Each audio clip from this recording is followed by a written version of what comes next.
Eto nga po, mga kababayan, ang unang topic natin, nanood ako nung live ni Maharlika, ibang klase. Inuuto na si Maricel, mga kababayan. Sobra na yung pang-uuto na ginagawa nung, kampo ni Maharlika kasama na po nung mga DDS. Ano, yung hearing, anong oras ang hearing, boss? Bukas, eh, 10:00 po ng umaga yon, mga kababayan. Inuuto na po nila si Maricel, mga kababayan, kasi po ganito naman po 'yan, mga kababayan. Unang-una, siyempre walang kinalaman si Maricel Soriano diyan, mga bossing. Ang tinutukoy po natin, eh, yung Ta-Artits. Ano po, dahil walang kinalaman at hindi niya alam kung ano yung mga nangyayari, narinig niya lang, ano po, yung pangalan niya na nasasangkot siya diyan, eh, naku, mga bossing. So ngayon, siyempre alam na po nila na ang isasagot ni Maricel, mga kababayan, eh, wala. Hindi po papabor sa kanila, 'di ba? Hindi po papabor sa kanila yung mga sasabihin ni Maricel do'n, mga bossing. Kaya nga po simula't simula pa lang po, eh, ano na, oh, kung ano-ano na yung ipinaninira nila kay Maricel Soriano. Una, oh, ang sinabi kay Maricel Soriano ano, binayaran daw po ni First Lady Lisa Marcos. Kung sakali na hindi papabor sa kanila, yung mga ano, yung mga sasabihin ni Maricel. Pangalawa, ano pa sinabi nila kay Maricel, mga kababayan? Eh, pinupuwersa daw po, 'no? Pinupuwersa daw po ng kampo ng Pangulong Bongbong Marcos na kumbaga sabihin, eh, wala siyang alam, mga kababayan. Yan po yung mga, unang sinasabi nila kay Maricel. Pero po kanina, habang nanonood ako nung live ni Maharlika, mga boss, Chief Amo, sir, naku, parang gusto nilang lagay sa pedestal, eh, parang gusto nilang sabihin kay Maricel, actually sinabi talaga, 'no, tatayuan ng rebulto si Maricel Soriano, mga kababayan, kapag daw po sinabi ang mga katotohanan. At sabi pa ni Maharlika, eh, "Wag niyong i-bash si Maricel." Ako po hindi ko binash si Maricel, sabi niyang gano'n. Ano, hindi ko po siya bina-bash, mga kababayan, kasi si Maricel ay biktima dito, which is totoo po. Biktima nung fake news nila, 'no, sa Pangulong Bongbong Marcos na nadadamay si Maricel Soriano, mga kababayan. Oh, 'yan ang sinasabi ko sa inyo, eh, 'no? So, sabi nga po dun, eh, wag niyong i-bash si Maricel kasi maaaring siya yung maging hero dito sa ano na 'to, sa sitwasyon na ito. Ano po ba yung title? Ako hindi ko po napanood kasi yung mga pelikula ni Maricel Soriano, eh. Ano po yung mga title nung mga pelikula ni, Maricel? Super Inday yata? Oh, sabi niya pa dito, "Eh, Maricel, baka mamaya ikaw yung maging hero dito, 'no, 'pag sinabi mo lahat ng katotohanan dun sa Senado." Paano magkakaroon ng alam si Maricel Soriano, mga kababayan? Eh, hindi nga natuloy, 'di ba? Hindi nga natuloy yung sinasabi nilang dokumento na yon, mga bossing. Oo. At pinapasinungalingan po ng PIDEA na merong gano'n talagang dokumento. Si Bato na lang naman po ang nagpu-push niyan, eh. Si Bato na lang ang nagpu-push na totoo 'yan, 10 ng mga DDS, 'no?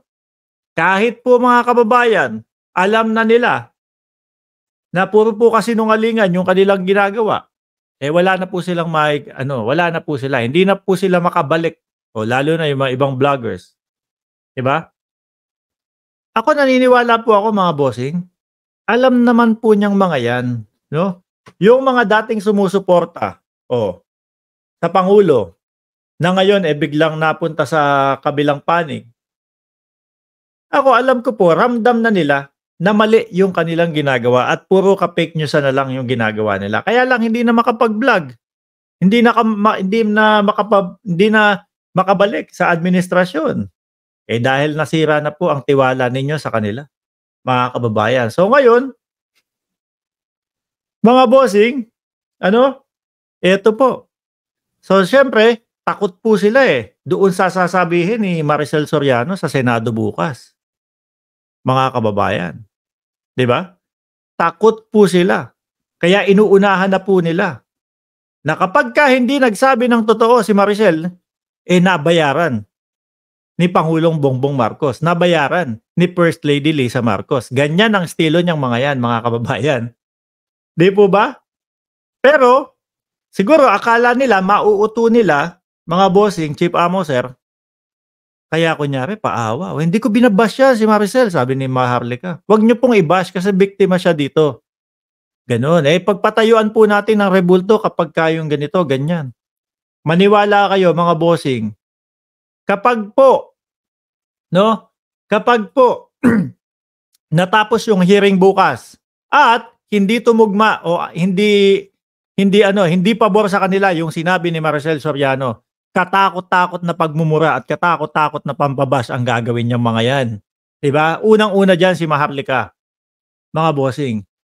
Kasi yung ginagawa lang ni Maharlika ngayon, mga kababayan, kumbaga ano lang yan bluff lang yan O bluff, sige ganito, papaawa ako, uutuin kita. Uutuin kita para pumanig ka sa amin. Pero kapagka hindi pumanig sa kanila, mga kababayan, pihado, 100%, puro bash yan kay Maharlika. Ano po, sobrang pambabash po ang gagawin ni Maharlika diyan. Kulang na lang siguro murahin. Ganyan po ang estilo niyang mga yan, mga kababayan. Paano? No choice na siya Wala na patapon na ang buhay, no? Patapon na ang buhay. Mga bossing, Mark, ang gwapo mo. Sabi ni Honey Angeles from British Columbia, Canada. Salamat po. Sabi ni Ma'am Jim Kogi, ibang klase ang kasamaan at toxic ang utak, no? Ni Maharlika, lahat na lang dinadamay sa mga kabalbalan at puro fake news. Yes, na paninira nila sa PBBM administration. Sabi ni Ace, ipa-deport na iyan.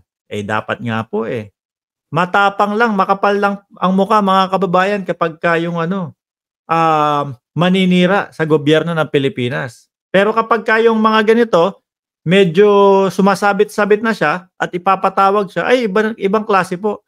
Amerikana na bigla, mga bossing. Pilipinang manira. Pero kapag yung masusukol na, Amerikana ako O di duwag, mga kababayan. Di po ba? Duwag ang tao. Lahat magbabalik loob kay BBM. Huwag iboto, magandang iboto. Mga may alam na lang talaga sa batas. Mga abogado dapat. Sabi ni Judah Discovery. Ayan. Looking fresh, sabi ni Nipi. You're so nabubulol ako kapag sinasabi niyong handsome You're so handsome. Naku, salamat po. Mag-artista na lang kaya ako. Ay, nako. Anyway, mga kababayan, kung ako kay Maricel, sabi ni Ram J. Negros Island, kung ako kay Maricel, sampahan niya ng kaso itong si Bukekek. Siya nag-expose niyan. Ngayon, nag-iba na ng tono si Bukekek. Parang inuuto mo, super inday daw. Opo, napanood niyo po yan? Para sa bayan, magsabi na daw ng katotohanan. Anong sasabihin katotohanan yan kung di niya alam? Di ho ba? Ganyan lang naman. Pwede revoke citizenship niya. Mga bossing, antabayanan natin kung ano po yung magiging kahihinatnan nung bukas po na hearing. Pero hindi po pupunta yan. Makapal ang mukha niyan